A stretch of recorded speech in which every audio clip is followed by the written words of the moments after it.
Salut à tous et bienvenue à Apprends à ma sauce. Salut Alex. Salut JN. Aujourd'hui, on va parler de la rueda. Pour toi, qu'est-ce que la rueda? Pour moi, la rueda, c'est plusieurs personnes qui vont se mettre en cercle et qui vont effectuer des mouvements annoncés par une personne qui va s'appeler la madre. Pour les Cubains, c'est quoi la rueda? La rueda, c'est un trésor culturel.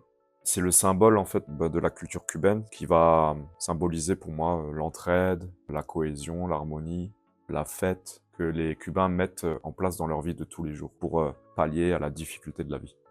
À quel moment la rueda elle apparaît au milieu des soirées? Dans une soirée type cubaine, elle va apparaître dès qu'il y a quelqu'un qui va vouloir faire une rueda. Et donc, il va appeler les gens qui sont en train de danser, soit des gens qu'il connaît, soit il va crier rueda, rueda. Et puis là, il y a plein de gens qui vont commencer à se grouper pour former une rueda. Ok. Dans les ruedas, on parle souvent de la madre. Est-ce que tu peux expliquer l'importance de la madre? La madre, c'est la personne qui est comme un chef d'orchestre. Donc, elle va annoncer les figures. Et dans ce qu'elle va annoncer, elle va essayer de créer une harmonie, quelque chose de dynamique, d'énergique, qui va mettre en cohésion toutes les personnes qui sont en train de danser dans ce cercle. Donc elle est vraiment importante parce que c'est le chef d'orchestre. Comment on fait pour respecter par rapport au niveau de chaque personne dans une rueda? En général, les ruedas qu'on va trouver en soirée, c'est des ruedas tout public. Ça veut dire tout public quand même, il faut savoir danser la salsa et la rueda. Mais voilà, c'est des ruedas qui intègrent débutants, intermédiaires, avancés. Mais des fois, il y a certaines madres, et moi des fois c'est ce que je fais, je vais annoncer rueda intermédiaire ou rueda mixte ou débutant, enfin pour tout le monde. Et quand c'est une rueda intermédiaire, c'est important que les débutants ne rentrent pas dedans, parce que sinon ils vont casser toute la dynamique de la rueda. Ils vont tirer la rueda vers le bas.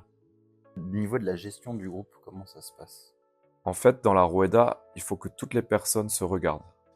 Donc tous les danseurs et les danseuses doivent observer les autres, mais majoritairement, il faut qu'ils regardent la madre. On dit que la rueda est une métaphore de la société. Est-ce que tu peux en dire plus sur ce sujet?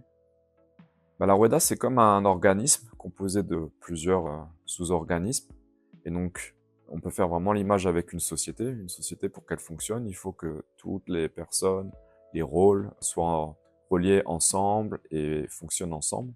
Et là, la rueda, en fait, c'est ça. C'est qu'il y a des cavaliers, des cavalières qui vont marcher ensemble, mais aussi ces groupes de duo vont fonctionner avec tous les autres groupes de duo au sein de la rueda, qui vont aussi fonctionner avec le guidage du chef d'orchestre. Donc s'il y a un des rouages qui sort du mécanisme, en fait, ça va commencer à être moins harmonieux. Est-ce que tu as un conseil en fait pour les cavaliers, pour la rueda? Alors quand tu es cavalier, quand tu vas danser, un des conseils, ça va être de faire attention à ta cavalière. Parce que tu vas être dans un rythme effréné, ça va vraiment aller dans tous les sens. Et si tu es juste concentré sur tes mouvements, tu vas un peu oublier ta cavalière. Donc, faire attention à la cavalière, c'est un des premiers conseils, être souriant, être agréable. Ensuite, c'est vraiment, vraiment regarder la madré. Il faut que tu te mettes en relation avec la madré pour entendre, voir tous les mouvements. Même si tu les entends pas, en fait, tu peux les voir et pour les effectuer à la seconde. Ensuite, il faut que tu ne fixes pas sur tes erreurs. Ça veut dire que tu vas lancer un mouvement et peut-être c'est pas le bon, peut-être t'as pas entendu, peut-être tu rates, peut-être que ça marche pas avec la fille. Ben c'est pas grave, tu continues ce que tu étais en train de faire ou tu temporises et en fait, surtout, tu ne recommences pas ton mouvement ou tu ne t'arrêtes pas. Tu restes en mouvement. Ok. Est-ce que tu peux me donner quelques conseils aussi pour les cavaliers? On va attendre un peu la même chose que les cavaliers, c'est-à-dire d'être souriante, agréable, et de regarder la madré et de regarder le cavalier. Bien sûr, pour les deux, hein, il y a regarder le groupe, ça j'ai déjà dit avant. Mais la cavalière, en fait, elle va être la gardienne du cercle. Elle va gérer l'espace aussi, elle va contenir les cavaliers et elle va être gardienne du rythme, de la musicalité. Comment on contribue à la fluidité générale en fait, de la rueda? Simplement d'être attentifs les uns aux autres. Si tout le monde fait attention les uns aux autres, suit les appels de la madré, là, la rueda elle va commencer à devenir fluide et ça va créer une sorte d'œuvre collective où vraiment il va pouvoir se passer création artistique temporaire sur la musique, juste sur un moment. Est-ce que tu as une conclusion à apporter sur la rueda? C'est une véritable expérience, c'est collectif et ça peut symboliser l'importance du groupe et la solidarité. Vraiment, ça, voilà, c'est né à Cuba, c'est pas pour rien.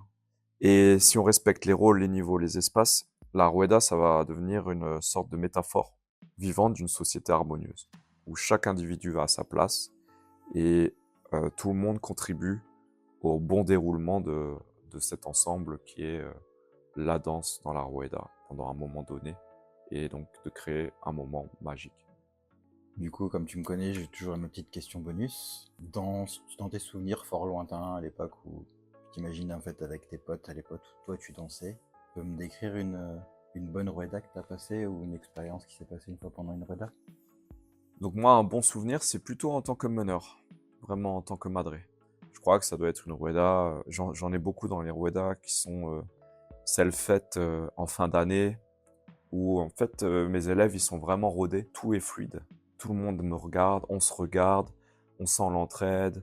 Dès qu'il y a une erreur, ça continue, c'est fun. Il y a des gens qui font les cons, il y a des gens qui font les mouvements, il y a des gens qui font d'autres mouvements, mais ils restent quand même dans l'énergie de la rueda.